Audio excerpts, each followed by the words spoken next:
दोस्तों, मैं सुभाष सिंह एक बार फिर से आपके अपने YouTube चैनल, आपके अपने परिवार स्टडी सुभाष सिंह जौनपुर में आप सभी का स्वागत करता हूं। जैसा कि आप थंबनेल में देख चुके हो, करंट अफेयर की क्लास चल रही है। आज 14 अक्टूबर का करंट अफेयर आप लोगों के सामने लेके आए हैं, जिसमें से पहला क्वेश्चन कह रहा है कि हाल ही में अंतर्राष्ट्रीय आपदा जोखिम न्यूनीकरण दिवस कब मनाया गया। क्या हाल ही में अंतर्राष्ट्रीय आपदा जोखिम न्यूनीकरण दिवस कब मनाया गया? ऑप्शन नंबर 1 11 अक्टूबर, बी 12 अक्टूबर, सी 13 अक्टूबर, डी 14 अक्टूबर। तो इसका कौन सा ऑप्शन सही होगा? ऑप्शन नंबर सी 13 अक्टूबर। इसकी व्याख्या देख लेते हैं कि अंतर्राष्ट्रीय आपदा जोखिम न्यूनीकरण दिवस 13 अक्टूबर को मनाया गया। दुनिया भर के लोग आपदाओं के जोखिम को कम करने के तरीकों के प्रति जागरूक फैलाना है। ठीक, इसकी 3 अक्टूबर को मनाया जाता है। ठीक, दुनिया भर के लोग आपदाओं के जोखिम को कम करने के लिए मनाया जाता है। इसकी थीम क्या है? Fighting inequality for a resilient future का fighting inequality for a resilient future शुरुआत कब हुई? 1989 में। क्या? 1989 में। आगे चलते हैं। फोर्ब्स की विश्व के सर्वश्रेष्ठ नियोक्ता 2023 सूची में शामिल होने वाले एकमात्र भारतीय PSU कौन बनी है? ठीक, कौन बनी? Option number A HAL, B भील, सी NTPC, डी ONGC। तो इसका कौन सा ऑप्शन सही है? Option number C NTPC। आगे चलते हैं। NTPC को फोर्ब्स की विश्व के सर्वश्रेष्ठ नियोक्ता 2023 में शामिल किया गया। भारत के सबसे बड़े ऊर्जा समूह NTPC लिमिटेड को फोर्ब्स द्वारा विश्व के सर्वश्रेष्ठ नियोक्ता 2023 में एक के रूप में मान्यता दी गई है। ठीक, NTPC की अगर फुल फॉर्म देखते हैं, इसका फुल फॉर्म क्या होगा? National thermal power corporation limited. ठीक, स्थापना कब हुआ इसका? 1975 में। मुख्यालय कहाँ है? नई दिल्ली। महानिदेशक कौन है? गुरदीप सिंह। ठीक, NTPC दुनिया की शीर्ष 700 कंपनियों में क्या? NTPC दुनिया की शीर्ष 700 कंपनियों में 261वें स्थान पर है, जिससे यह सूची के एकमात्र भारतीय PSU बन गई है। ठीक, आगे चलते हैं। क्वेश्चन नंबर 3 पे, हाल ही में लॉरियंस के नए ब्रांड एम्बेसडर कौन बनाए गए? Option number A Neeraj Chopra, B Akshay Kumar, C Shahrukh Khan, D MS Dhoni. तो इसका कौन सा ऑप्शन सही होगा? Option number A Neeraj Chopra. ठीक, आगे चलते हैं। इसकी व्याख्या देख लेते हैं कि golden boy Neeraj Chopra Laureus के ब्रांड एम्बेसडर बनाए गए। ठीक, कौन बनाए गए? नीरज चोपड़ा। एशियाई खेलों के स्वर्ण पदक विजेता और पुरुषों की भाला फेंक में मौजूद ओलंपिक और विश्व चैंपियन नीरज चोपड़ा को लॉरियंस एम्बेसडर के रूप में सम्मानित किया गया है। ठीक, नीरज चोपड़ा को 2022 में प्रतिष्ठित लॉरियंस वर्ल्ड स्पोर्ट्स अवार्ड में breakthrough of the year पुरस्कार के लिए फाइनलिस्ट के रूप में नामांकित किया गया। आगे चलते हैं। क्वेश्चन नंबर 4 पे कह रहा है कि हाल ही में निम्न में से किस कंपनी को नवरत्न कंपनी का दर्जा दिया गया? किस कंपनी को नवरत्न कंपनी का दर्जा दिया गया? Number 1 rights limited, B icon international, C उपरोक्त दोनों, डी ऑयल इंडियन लिमिटेड। इसका कौन सा ऑप्शन सही होगा? ऑप्शन नंबर सी उपरोक्त दोनों। ठीक, आगे चलते इसकी व्याख्या देख लेते हैं कि आयरकॉन इंटरनेशनल और राइट्स लिमिटेड को नवरत्न कंपनी का दर्जा दिया गया। आयरकॉन इंटरनेशनल भारत की 15वीं नवरत्न कंपनी बनी। कौन सी? 15वीं नवरत्न कंपनी बनी। राइट्स लिमिटेड रेल मंत्रालय के तहत एक प्रमुख केंद्रीय सार्वजनिक क्षेत्र उद्यम CPSE है और यह भारत की 16वीं नवरत्न कंपनी बनी है। कौन सी? 16वीं।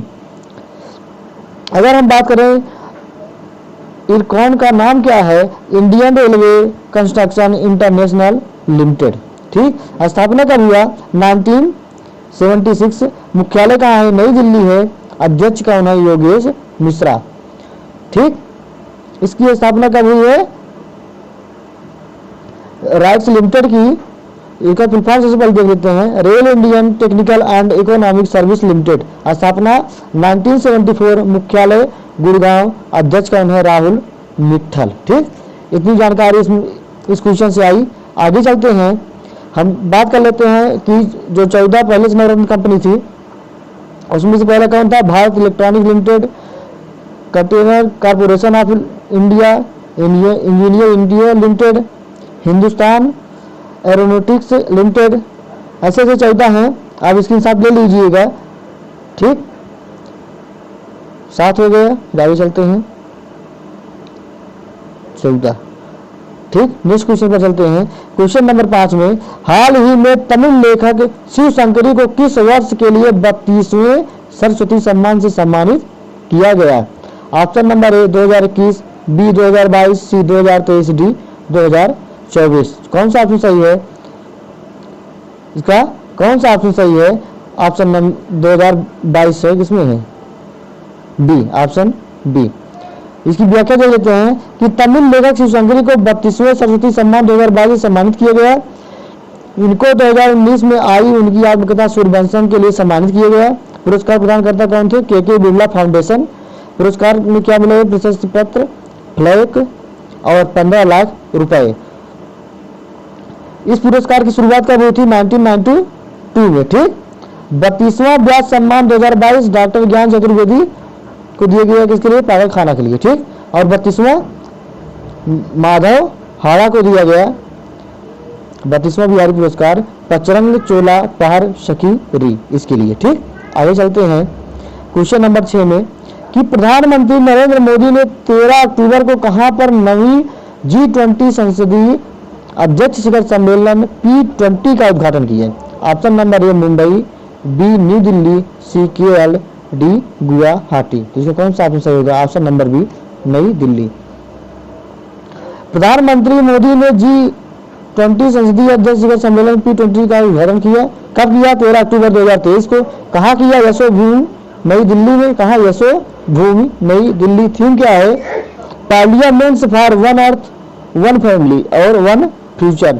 One earth one family one future किसकी थीम थी? ये तो आप सभी को पता ही है। ठीक, उसमें पार्लियामेंट फॉर लगा देंगे तो किसका हो जाएगा? P20 का। ठीक, आगे चलते हैं।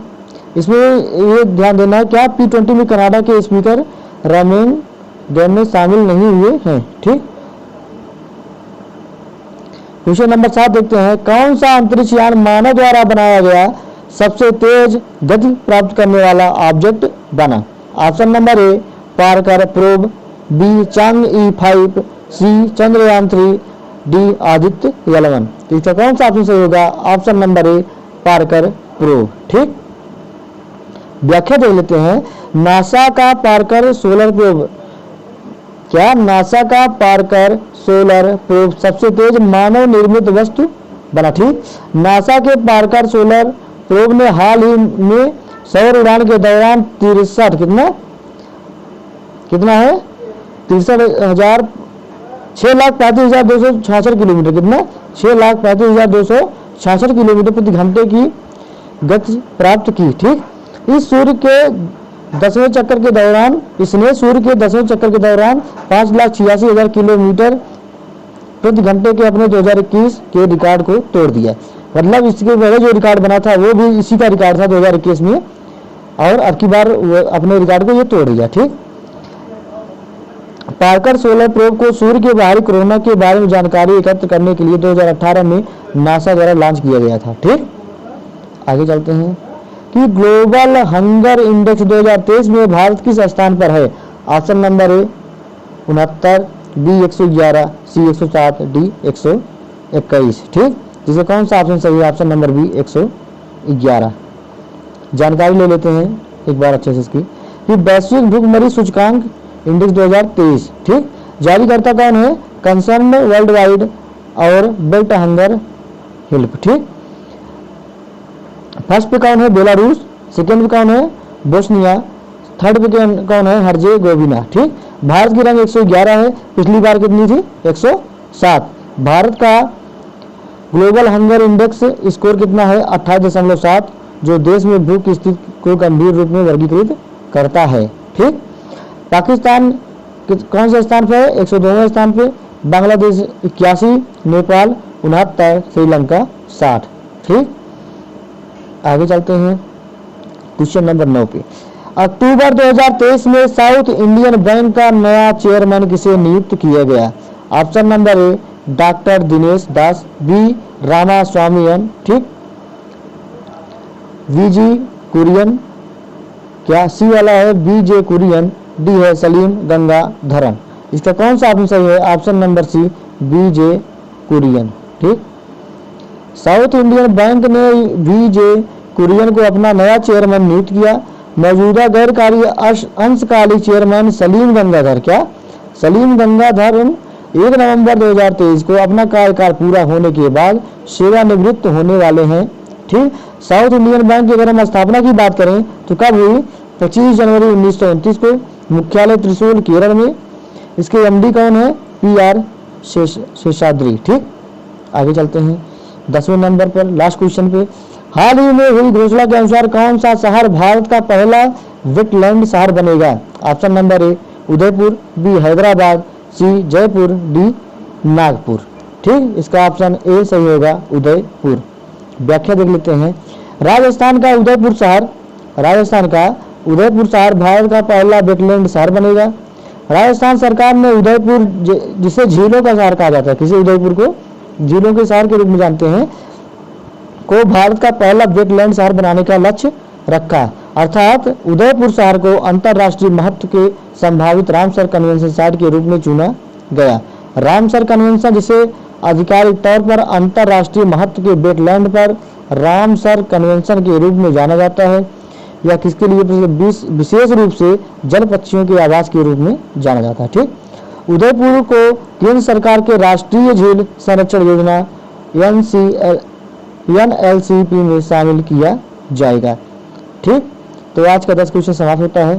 इस वीडियो में बस इतना ही, फिर कल मिलते हैं। आज के लिए धन्यवाद।